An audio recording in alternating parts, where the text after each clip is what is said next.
오늘도 우리나라 경제와 관련해 주목할 만한 뉴스를 차례대로 안내드리겠습니다. 첫 번째 뉴스입니다. 생활 속 경미한 의무 위반, 형벌 대신 과태료로 전환. 앞으로 중소기업과 소상공인이 경미한 행정 의무를 위반할 경우 형벌 대신 과태료가 적용됩니다. 기존에는 자동차 관리법상 트럭 짐칸 크기 변경 등 경미한 튜닝을 승인받지 않은 경우 최대 징역 1년 벌금 1천만 원이 부과됐지만 앞으로는 시정명령과 함께 최대 1천만 원의 과태료로 전환됩니다. 미용실 상호 변경 신고 누락, 근로계약서 단순 명시사항 누락, 파산 절차 관련 설명 의무 위반, 사고 후 대차 서비스, 알선 수수료 제공 등도 형벌 대신 과태료로 완화됩니다. 선 행정조치 후 형벌 원칙이 도입되며 법률 간 형평성을 감안해 과잉 형벌 조항을 완화하거나 폐지하는 방안도 적용됩니다. 99인 이하 소상공인뿐 아니라 은행 등 대기업에도 일정 부분 적용되어 경제적 책임은 높이되 불필요한 전과자 양산을 막는 것이 골자입니다. 정리하자면 과도한 경제 형벌에서 실질적인 행정 지도와 합리적 금전 부담으로 한국 기업 환경이 개선된다고 볼 수 있습니다.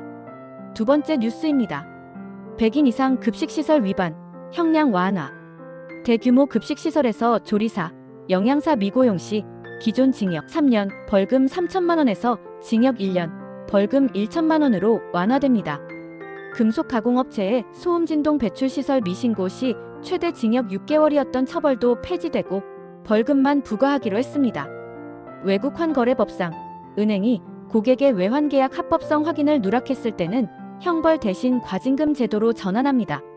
이는 기업의 실수나 경미한 위반에 대한 과도한 처벌을 줄여서 국내 기업 경쟁력을 높이고 경영애로를 줄일 수 있도록 한 조치입니다. 세 번째 뉴스. 최저임금법 양벌규정 면책조항 신설. 최저임금법에서 양벌규정 면책조항이 신설될 예정입니다. 이는 사업주가 근로자에게 최저임금 미지급 등 법 위반이 있을 때 고의 또는 중대한 과실이 없으면 형사처벌을 면제받게 한다는 취지입니다. 소상공인과 자영업자의 경영 현실에 맞춘 정책으로 처벌 리스크를 줄이고 고용 안정에 도움이 될 전망입니다.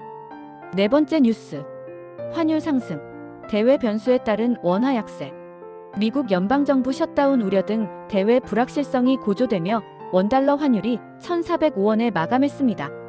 글로벌 위험자산 회피 현상, 미국 금리 인상 여파 등이 복합적으로 작용했고 국내 증시와 외환 시장에도 영향을 줬다는 점에서 한국 수출기업, 수입물가 등 전반에 영향을 줄 수 있습니다. 다섯 번째 뉴스입니다. 미국 전기요금 폭등, 국내 에너지 산업 영향. 미국에서 인공지능 데이터 센터 설립이 급증하며 전기요금이 2배 이상 급등하고 있습니다. 이 영향이 글로벌 에너지 가격 및 국내 기업의 전력비 부담, 수출입 환경 변화로도 이어질 수 있는 점을 국내 산업계가 주목하고 있습니다. 여섯 번째 뉴스입니다. 삼성전자, 메모리 반도체 호황 기대, 실적 반등 조짐. 삼성전자와 SK하이닉스 등 국내 메모리 반도체 기업의 실적이 호전될 것으로 전망됩니다. 글로벌 AI 수요 증가, 디램, 낸드 플래시 가격 상승 등이 본격적으로 호황 사이클을 형성해 투자자와 산업계의 기대감이 커지고 있습니다. 일곱 번째 뉴스.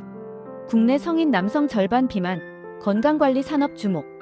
한국 남성의 50% 이상이 비만으로 분류된다는 조사 결과가 발표됐습니다. 여성의 비만율은 26%대에 그쳤으며 건강관리 산업과 비만 관련 의료 서비스 시장 확대가 기대됩니다. 여덟 번째. 최장 추석 연휴, 유통기업 선물 세트 매출 역대 최고. 다가오는 최장 추석 연휴를 앞두고 백화점과 대형마트 등 전통 유통 채널의 선물 세트 매출이 역대 최대 기록을 경신했습니다. 주요 이유는 긴 연휴로 인한 특수 효과와 함께 고향 방문 대신 선물, 수요, 여행 등 라이프 스타일 변화가 영향을 준 것으로 분석됩니다. 아홉 번째 뉴스입니다. 송이버섯 1kg에 100만원, 생산량 급감, 가격 상승. 국내 산림 버섯의 왕으로 불리는 송이버섯의 출하량이 급감하면서 1kg에 최고 100만원까지 가격이 치솟았습니다. 이유는 생육 환경 변화와 산림 병해충, 기후 이상 등이 복합적으로 작용한 결과로 프리미엄 농산물 시장 동향에 관심이 집중되고 있습니다. 마지막 뉴스입니다. 중국 단체 관광 무비자 재개, K-팝, 화장품, 유통업계 호재. 9월 29일부터 중국인 단체 관광객의 무비자 입국이 재개되었습니다. K-팝 앨범, 화장품, 면세점 등 국내 소비재와 유통업계가 일제히 매출 증가를 기록하고 있고 내수 활성화에도 긍정적인 영향을 미치고 있습니다. 이상으로 2025년 9월 30일자 한국 경제 주요 뉴스를 정리해드렸습니다. 우리가 살아가는 변화무쌍한 경제 환경 속 현명한 정보와 대응이 모두의 삶을 바꿉니다. 지금까지 시청해주셔서 고맙습니다.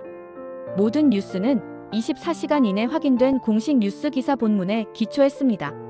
도움이 되셨다면 구독과 좋아요 부탁드립니다. 감사합니다.